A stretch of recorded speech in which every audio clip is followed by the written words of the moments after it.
Vasudevaya. Haribol. So the talk tonight, happiness, a journey of purpose. We live in a pretty extraordinary time. Mankind has not seen anything like this ever in their history. We have been influenced so profoundly in terms of where we look for happiness, how we define happiness.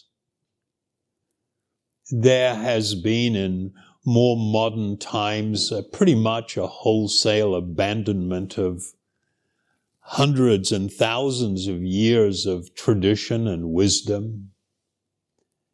And we have become little consumer maniacs. We live in a time, in a world where society's health is judged by consumer confidence.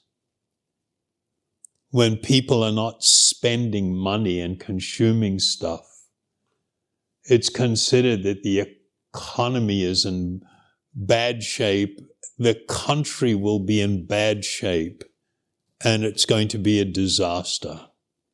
So it's a savage metric whether everybody's confidently consuming things or not. And the perfection of the manipulation of people through advertising and messaging, where we are offered this idea. Well, let me just step back a little bit. In advertising, there is a common understanding, and we're talking about in advertising agencies and big executives, there is a recognition that every single person is feeling empty. And what you have to do in advertising is associate your product or your service with something that will fill up the emptiness. That's the model. And so all of the offering is based upon exploitation of an emptiness that most people feel in different ways and to different degrees. How healthy is that for people and for the prospects of actual peacefulness and happiness? You know, it just doesn't bode well. If this is what we have become, this is what everything has become reduced to. And then there is the promise that by stimulating my senses, look at this, taste this, smell this, touch this, try this, that you will find happiness. There is this equation, or equating rather, happiness with things that are actually quite shallow. Yeah, I mean, you give a little kid a lolly, a candy, and they're just like, yeah! We know that that's not real happiness. Or no, we don't know that. We've lost the plot that bad. You look at the kids and you know that's, you know, it's okay. It's entertaining them for a while. It's giving their tongue a little bit of, you know, a little bit of a flash. But it's not real happiness. But really, what's the difference between that and the sophisticated lollies or sweeties or toys of people that are meant to be adults? So there's this fundamental problem where we've been funneled into this way of thinking and this style of living. And now there's all kinds of problems. People equate all environmental problems with oil. You know how dumb that is? That's just like, no, it's about consumption. The problem is people's patterns of consumption and the ideas of what is the purpose in life. That my life is all about just consuming and acquiring, and that's where I'm going to find purpose and fulfillment and happiness. That is so shallow and unfortunate. And so we live in this time where we have never seen the speed at which the senses are stimulated and the offerings are coming of different things. This little tiny thing here, this is amazing. When I got my first computer, it had a hard drive. And that was just like, whoa, because up to that time it was just floppy disks. It had a hard drive. You know how big my hard drive was? 640K. I can remember when the first 1 megabyte hard drive came out, and everybody was like, whoa, they couldn't believe it. Now, all of a sudden, people have access to terabytes of information.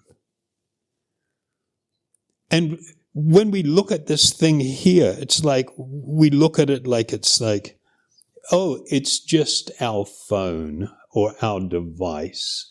And, oh, I can do all these things on it. And I have fun with it.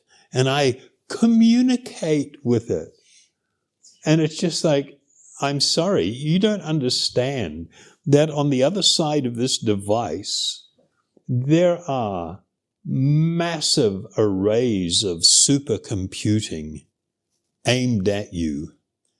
Every time you touch the screen, that information is grabbed. Every time you type in a search, and then you even backspace and erase something, that information is got.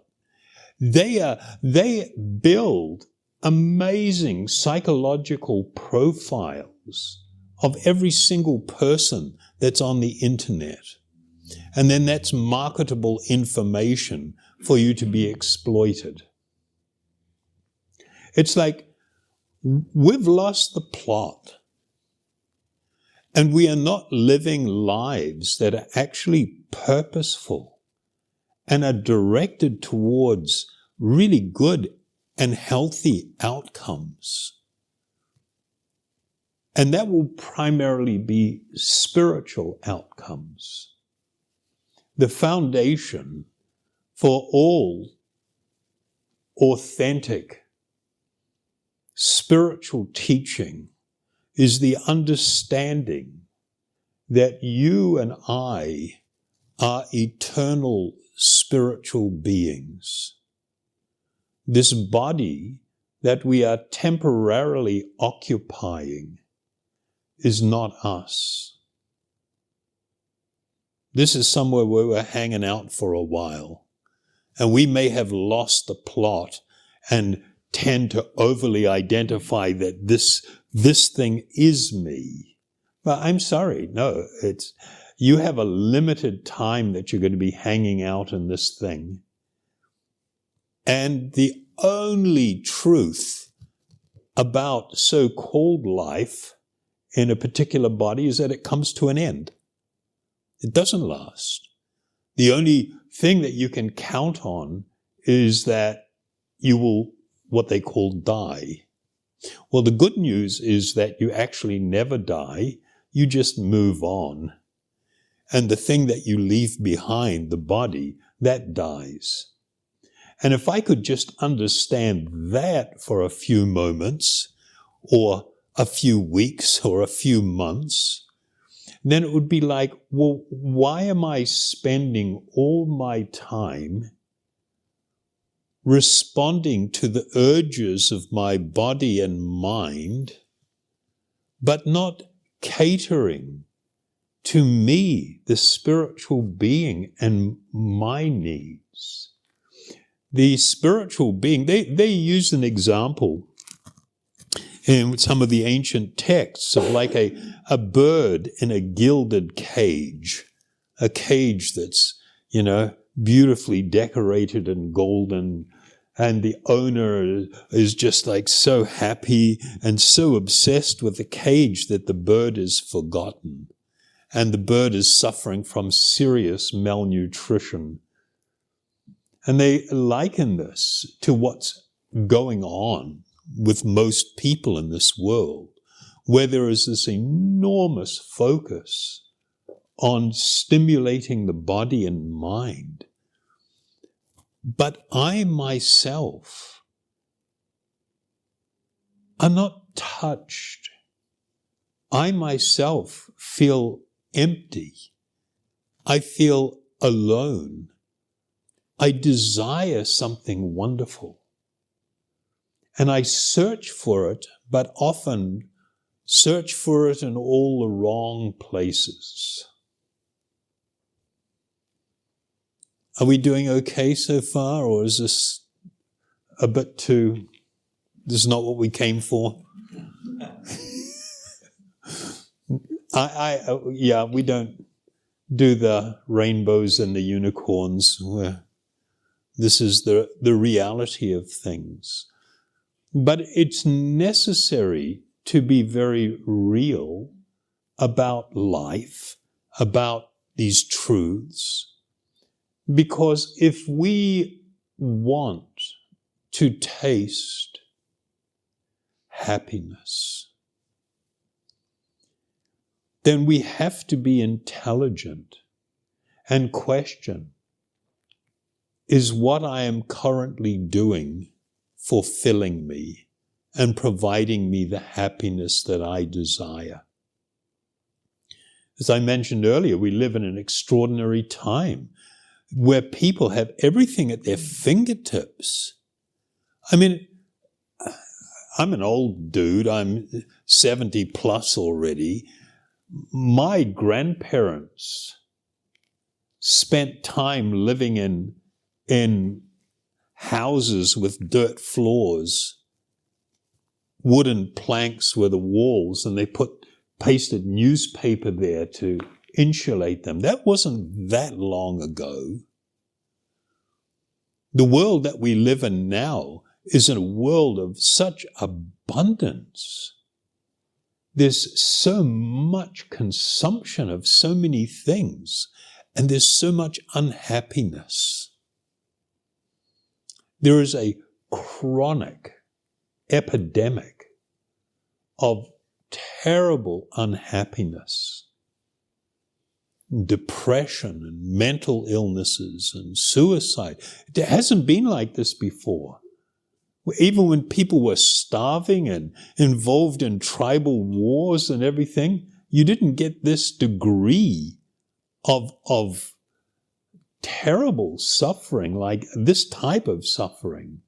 And people just wanting to commit suicide because somebody, is not treating them in the way that they think they deserve to be treated. I'm not making light of it at all. It's necessary to look at things in a very direct manner. Happiness is your eternal right. The very nature of the soul. In Sanskrit, the word is a wonderful word, Atma. This word Atma literally means the self. There is a recognition that the body is not truly the self. This is something I'm temporarily inhabiting. There is a recognition that within there is a person, a seer, an experiencer of things that is spiritual in nature. And part of the nature of the living being, the spiritual being, is to exist in a state of happiness, of spiritual happiness, not of Coca-Cola happiness. I mean, it's pathetic. They're going to twist a cap and a bottle pops open and bubbles come out. And then the slogan is open happiness. And nobody even thinks that's weird. I'm mind blown, not at the ad. I'm mind blown that people can look at it and maybe think it's possibly true. Or if they don't think it's true, it doesn't bother them. It's like, whoa, this is astonishing. No, you are an eternal spiritual being. While you can stimulate the body, and the body and the mind can have so many sensual experiences, it doesn't fulfill me in the core of my being. It doesn't generate the experience of happiness that I desire. Because this is the reality, then we have to consider that in my life, if I would like to come to experience great and transcendental happiness that never diminishes, that never leaves, that is manifest from within, even when I may be going through extreme difficulty, one can still have an internal experience of great spiritual wonder and great spiritual happiness. But if I am going to get to that place, I have to look at it like a journey that I am going to undertake. And every step I make along that path needs to be purposeful. It needs to be thoughtful. We need to be following in the footsteps of authoritative transcendentalists who show the way to the experience of great transcendental or spiritual happiness.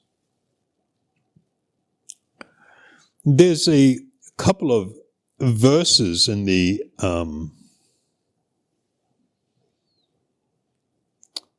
a very ancient text called the Bhagavad Gita that introduce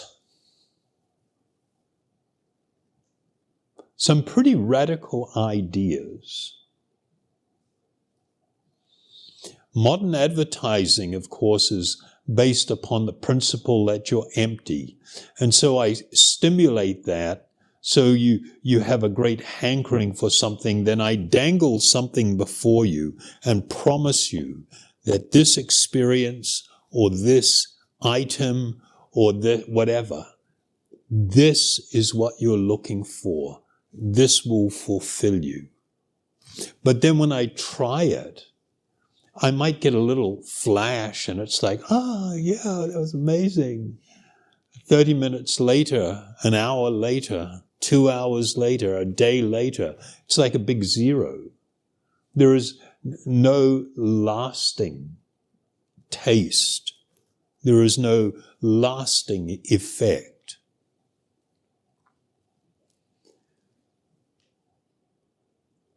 In the ancient yoga system, they actually encouraged a person not to be distracted and disturbed by the different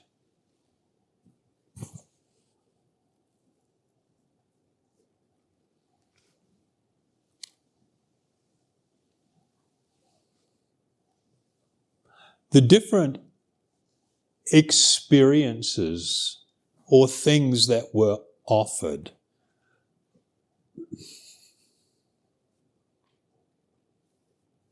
I was just having a little thought about New Year. I don't know if you folks are the kind that hang out at New Year. You stay up until midnight and do the big countdown like they do downtown, and everybody's down there. Then they're like watching the clock, and then at like 10 seconds to go, everybody's going, 10, 9, 8, you know, and then they get down to 0. And it's like nothing's happening. Nothing's happening to you. You're not really experiencing anything. You're just shouting and jumping up and down and kissing people and glugging alcohol. But it's not like there's really anything happening. It's like an artificial creation of what is happiness or what happiness is meant to be. So we live in a time, we live in a society, we live in a world where there are so many offerings and promises of happiness. And in the ancient texts, they advise, I'll read this one, a person who is not disturbed by the incessant flow of desires that enter like rivers into the ocean, which has ever been filled and is always still. Such a person can alone achieve peace, and not the person who strives to satisfy such desires. Is that a radical idea? I mean, because all the messaging we're getting is, if you desire something, you've just got to have no sense of guilt or shame or no barriers, just go for it. Ooh, there's a company that does that. Just do it. No reservation, no thought. If a desire springs, and of course the desire has been planted in my mind by other forces, it's not self-generated, but it's there, and then I'm fixated and I'm focused on it. And I think that by chasing it and achieving it, I will find that peace of like, this is it. This is what I was looking for. It's like somebody thinks now it's so cold here, let's just go to Fiji and lie in a hammock on the beach. That's pretty good for a couple of days. Try it for a couple of years and see what it does for you. It's amazing how something can at one time appear to be offering so much joy, and that same thing can become quite distasteful. Let's say somebody loves a particular type of music. Oh, when I hear that song, I just love it. My heart just flies. I just love it. Okay, we're going to do a little experiment. We're going to tie you to the chair and put some headphones on, and that's the only piece of music that you're going to hear for the next 48 hours. A couple of hours into it, how's that working out for you? It's kind of like, well, why does something that when I just experience it occasionally can be so heavenly, But then when I'm constantly bombarded with it, it can not only not provide that uplifting and happy feeling, it can now become like torture. What's your favorite food? Okay, let's put you in a room, and that's all you're going to eat for the next week. That same thing over and over again. That which went from like, wow, I love this, to stop it. Play something else. I need something else. But we're not analytical. We don't look at that and think about it. We just move to the next thing that's offered to us. The next thing. And here we're having this message, no. You need to learn to tolerate the continuous influx of desires. You need to learn to tolerate it, like the ocean remains still, even though these vast rivers are always rushing into it with so much water. It's not like the ocean becomes turbulent and rises and overfloods. It remains steady. That example is used. And so they're asking that we actually learn to also become like this. Don't be shallow. Don't just chase that which is superficial, that which is very temporary, that which doesn't provide the lasting happiness that we seek.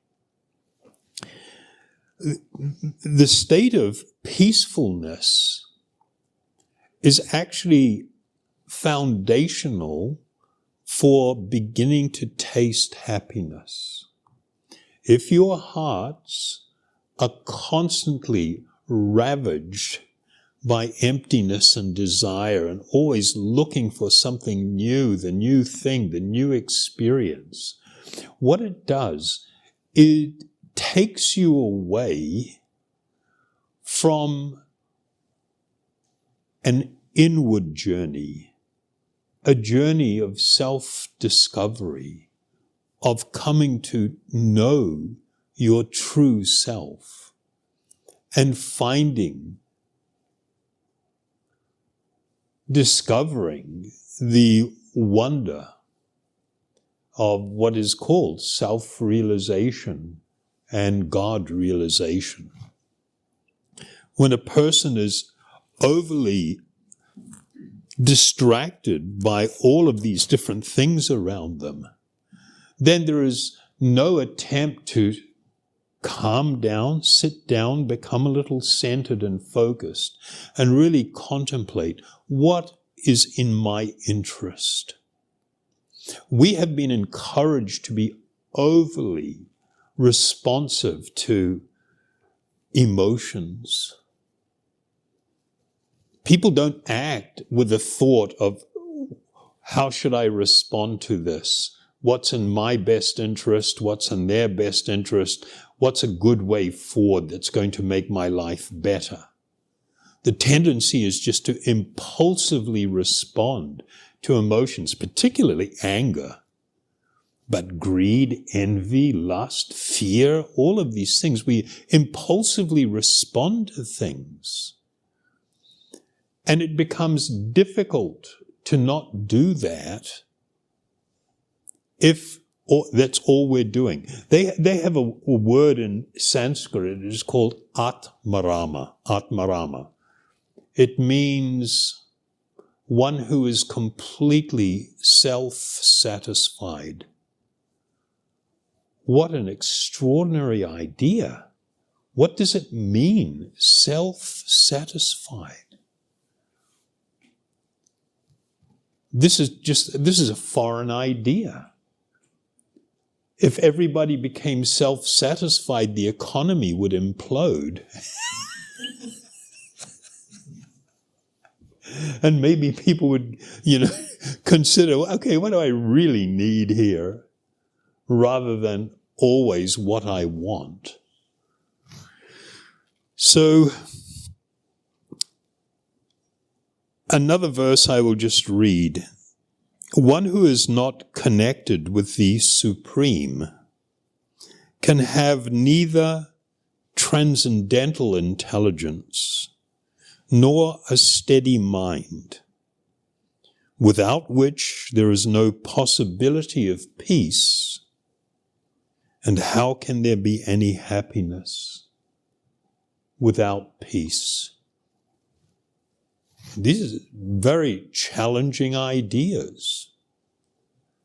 It's not like you've been given an order or a directive, but you've been offered an opportunity to contemplate on something that's quite profound, that could become some impetus for me to consider a new direction in my life, a purposeful direction where I am seeking a very clear outcome. And I'm constantly making judgments. I'm discerning. Is it in my interest to go this way? Is it in my interest to go this way? What will be the long-term outcome? One of the big tragedies in the world now is the prevalence of unhappiness born from false expectation, where people develop these false expectations of what life in this world is really like. We seek perfection, and the world is not perfect. That is a spiritual characteristic. That's connected to me as a spiritual being and to a spiritual dimension, a spiritual experience. But I expect perfection. I look for it. But there is no perfection to be had in this world. There might be wonderful things, but there's no perfection. I want to try and make this my home. But I am a transient. I am in this body for a certain amount of time. I will have family and friends and relatives, things that I'm connected to, but only for a limited amount of time. And if my idea is that I can build a little kingdom of permanence where we're going to live happily ever after, that's a disconnect from reality. That desire to live happily ever after is actually a spiritual desire. It is a good desire. There's nothing wrong with it. It's a perfect desire.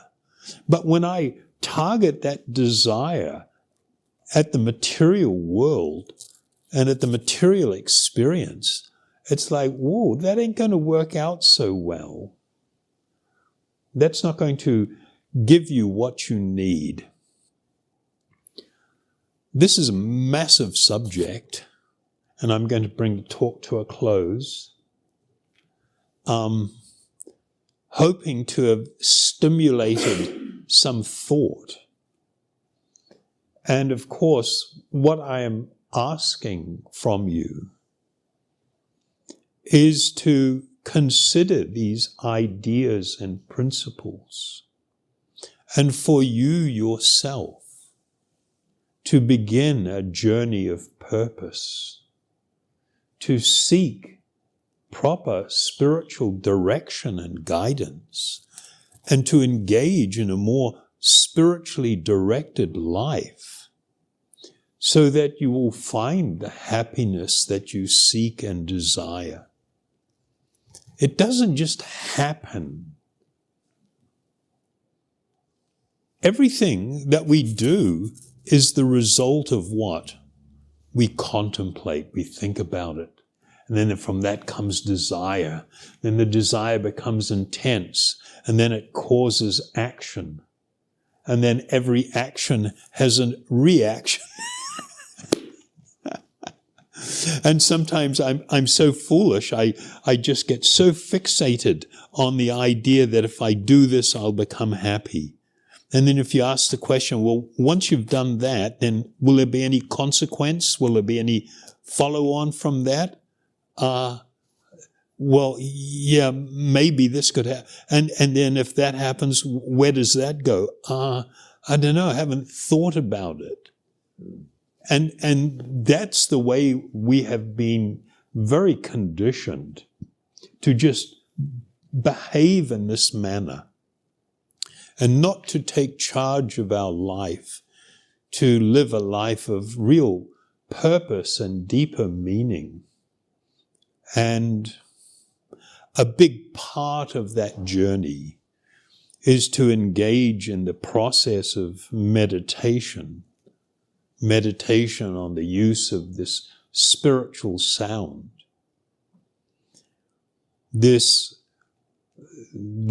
invisible potency of this spiritual sound is that it begins to lift the fog.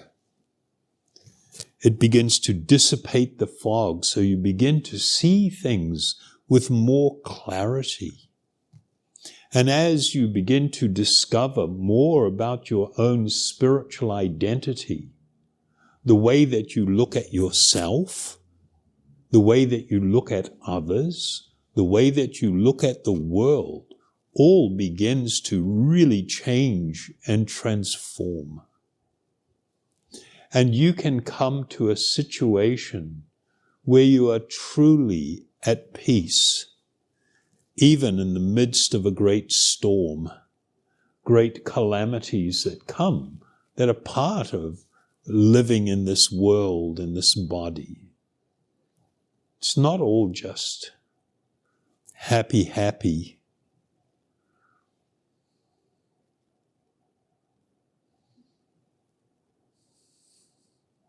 What do you think?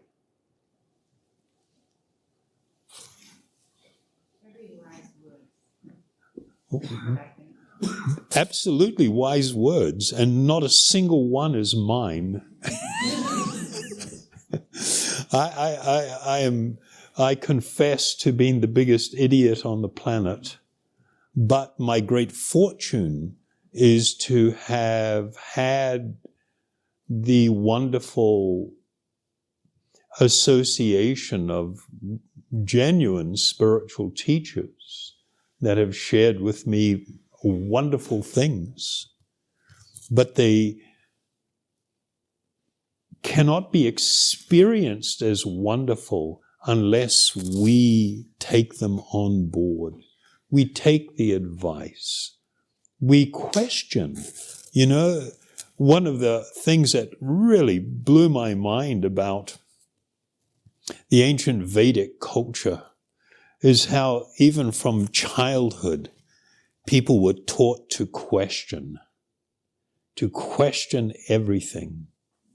There was no person that gets angry when you ask a question they can't answer. They will look for somebody appropriate to answer that. And maybe you need to check with this person. I heard they are very wise. But the idea of questioning is important. We should question our beliefs. We should question our chosen course in life, particularly if it's not producing everything that we desire. So we will have a little chant. And after the chant, if you want to ask any questions, then I will do my best to answer them. Thank you very much. I just stress one point. You know, the spiritual journey, while there may be pilgrims that traverse the path together, it's still an individual journey. It's not a team undertaking. It is good to have association of like-minded people because it reminds us. But the journey is ours to make. Nobody can do the walking for us. By inaction, we are choosing to remain where we are and for our life to continue as it is.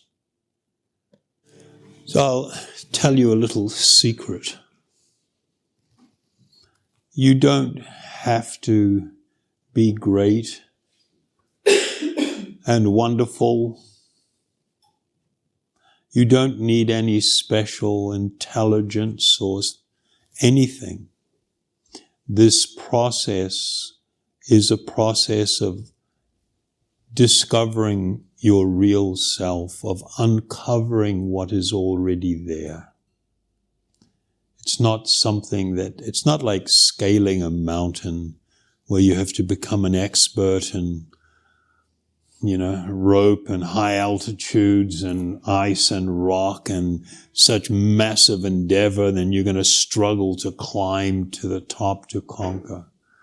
This is going the other way. It is what's called the descending path. Avaroha Panta, it is called. Means to uncover what is actually there, to come to discover your real spiritual identity and to become immersed in that.